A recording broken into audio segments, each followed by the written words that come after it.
19. Another beautiful example of something.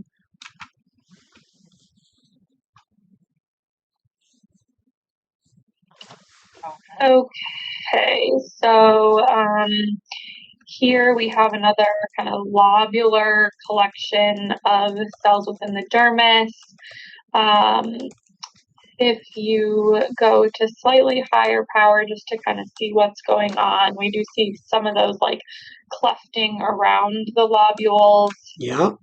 And not really seeing those. It kind of has the look, maybe a little bit of that glomeruloid hemangioma They do earlier, resemble but that. you're not really seeing those eosinophilic globules. It's definitely more basaloid in appearance compared to that. Yeah. More blue. So here I would be thinking a little bit more about a tufted hemangioma with this pattern. Yeah, good. This is tufted angioma.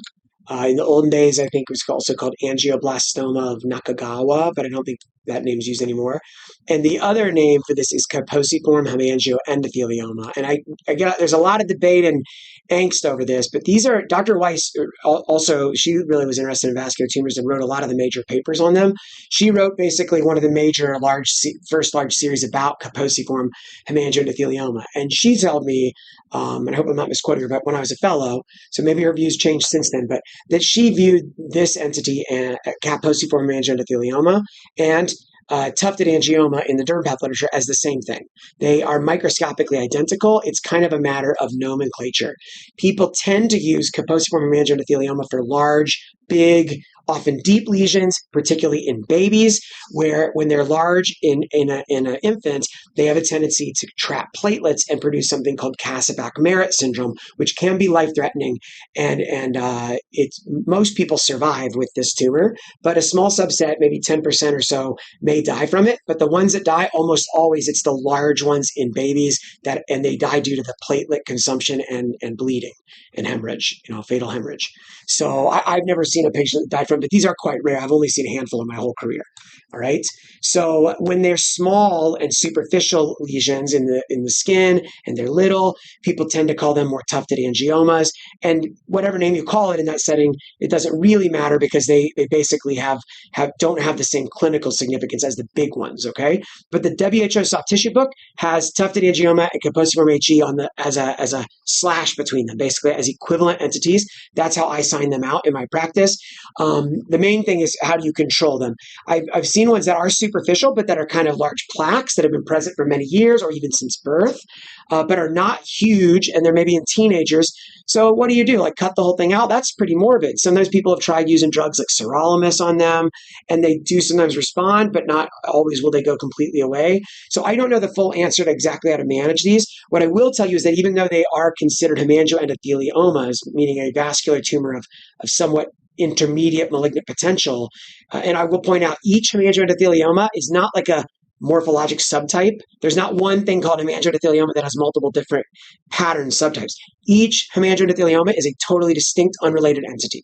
Epithelioid is unrelated to Kaposiform, is unrelated to retiform, is unrelated to pseudomyogenic. They are all molecularly and morphologically and behaviorally different entities, okay?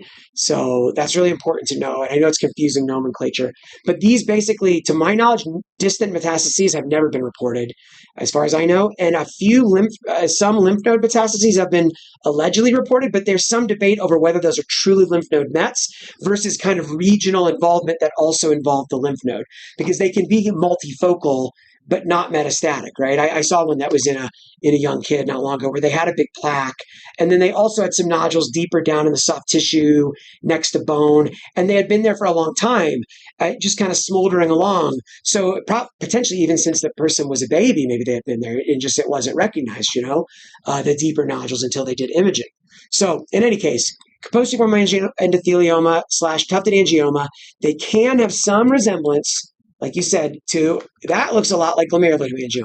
But we are also seeing things here that are more spindled, more blue, and are not floating inside those vascular channels. And the spindliness and the kind of slit-like spaces, that's where the Kaposiform idea comes from. Although most of the time I feel like much of the tumor doesn't really, I've not ever seen Kaposi really grow quite like this. but it is kind of Kaposiform, and if you look up close. All right.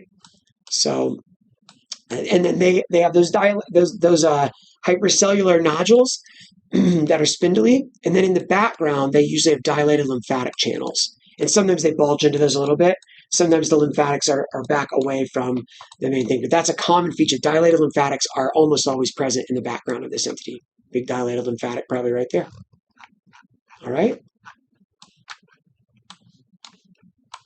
Really nice example.